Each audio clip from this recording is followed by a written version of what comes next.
There are 6 days left before the federal election in Canada. Well, actually, the election is happening right now, but election day is on April 28th. So advance polling has been happening, and that means that if you're like a registered elector or whatever in Canada, you can go to these advance polls and like show your identity and blah, blah, blah, and then vote in advance for who you want to lead the country, which party or whatever. And so that ended yesterday.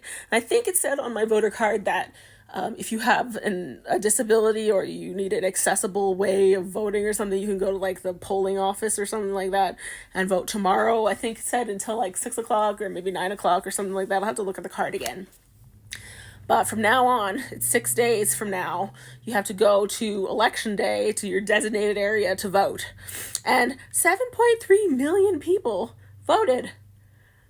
There are like 40 to 41 million people in all of Canada. So I don't think this is exact, right? But it's an estimate that 7.3 million people voted. That's close to 1/4 of the population voted. And not everybody can vote. Not everybody is like eligible to vote. Some people are like prisoners, I guess, and some people are permanent residents, and some people aren't Canadian citizens and whatever. So I just thought it was really shocking that, that many people have voted. I think that's like historic turnout.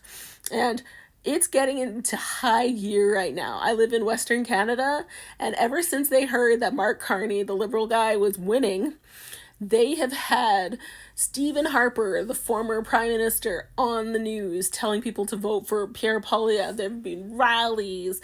There have been people calling and asking to put conservative signs or liberal signs on your yard. I've had like robocalls. I've had text messages from both parties. I haven't seen any NDP people in this area.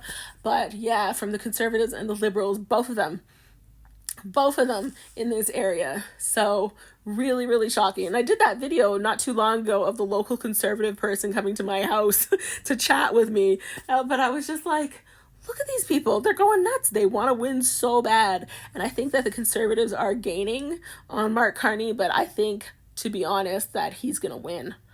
Have you noticed also that Donald Trump has been seriously quiet about the whole 51st state thing and about taking over Canada ever since Mark Carney came into the position? Maybe because a lot of people want this kind of like an economist person, a person with like a really good education background, to be the Prime Minister of Canada too. So I think that's the thing. People value education in Canada. But yeah, I don't know. It's going to be tough, especially in like Western Canada, because a lot of people who live in Western Canada are Conservatives, right? But yeah, I think that Mark Carney is actually going to win. And remember what was happening with the Liberal Party before all of this. Justin Trudeau was wildly unpopular, and the Liberals were losing badly. And because all this stuff happened, Mark Carney got elected and turned everything around, and now the Liberals are leading. They are probably going to win. So like I said, there's 6 days until election day. And on election day, you'll have at your designated polling area from like 7:30 in the morning to 7:30 in the evening to vote. So hopefully lots of people come out and vote. That would be great. And if they're able to.